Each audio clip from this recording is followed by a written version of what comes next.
time function of the Goldman Sachs research, to me it is profound. What will it mean for the American big oil companies if we are lower than for longer, if we go out into 2016 with $40 a barrel oil?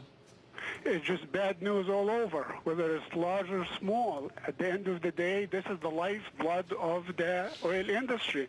If oil prices stay at the current level, all these companies will have to rethink their strategy. They are going to go smaller.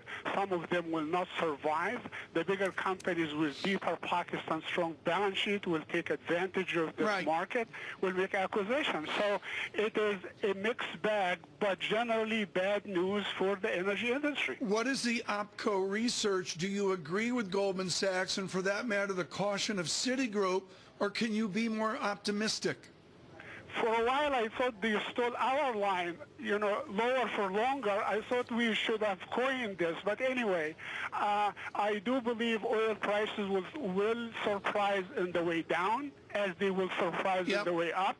And when we see June 30 put contract, that means that somebody is betting their hard-earned dollar or their clients' money that oil prices will go lower. And I do believe that oil prices will go lower before they rebound. Brendan Greeley, let's put it into perspective. I'll put this chart out on Bloomberg Radio Plus here in a moment. This is oil back, adjusted for inflation and adjusted for America and indeed the world's rising income. And we are back to that extended low price, Brendan, from 86 well into the 90s. And what used to be a question of demand is now turned into a game of poker. Fadel Gheit, as we look at, everybody's calls on the price of oil, what we're really looking at is which country or which oil major can hold out the longest. So from your perspective, who wins the game of poker?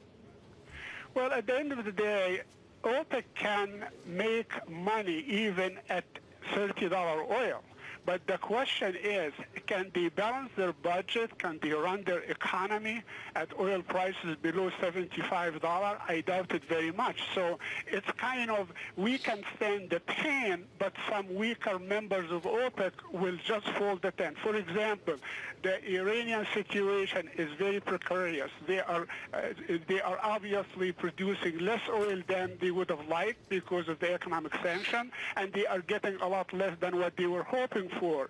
Venezuela, Algeria, Nigeria, all these companies are in deep trouble because they definitely need more than $70 or $80 oil just to make it. So obviously they are in a bigger hole than they ever thought, and Saudi Arabia is not going to change. The bad news here is that Saudi Arabia is unlikely to change its strategy anytime soon. And Olivia, we see an intraday low on West Texas Intermediate of 47.05 here just moments ago. That is truly incredible. And as we were talking about earlier, the last time we saw oil come down this far, this fast, it was the depths of the financial crisis. Fadel, is OPEC irrelevant at this point? If OPEC comes out and decides to take $1 million a barrel of production out of the global market, does that move the price of crude? No, actually, the demise of OPEC is greatly exaggerated. I think there is still more, muscle in this old horse. But having said that, it has to change its strategy. Saudi Arabia does not like the fact that every time they play the swing producer role, they get beaten out and they lose their market share. This time around, they said, this is a line in the sand and we're not going to give an inch anymore. Fadel, 15 seconds. Do you have a tipping price on a barrel of oil where all of our behaviors change dramatically? Is it $35 a barrel? Is it 42? Is there a number in your head? It is psychological. If we three in the cup handle, we are in deep trouble. Fadel Gheit, thank you so much. With Oppenheimer and Company this morning. Again, if you're just waking up, Goldman Sachs with a bombshell report this morning on the new oil order.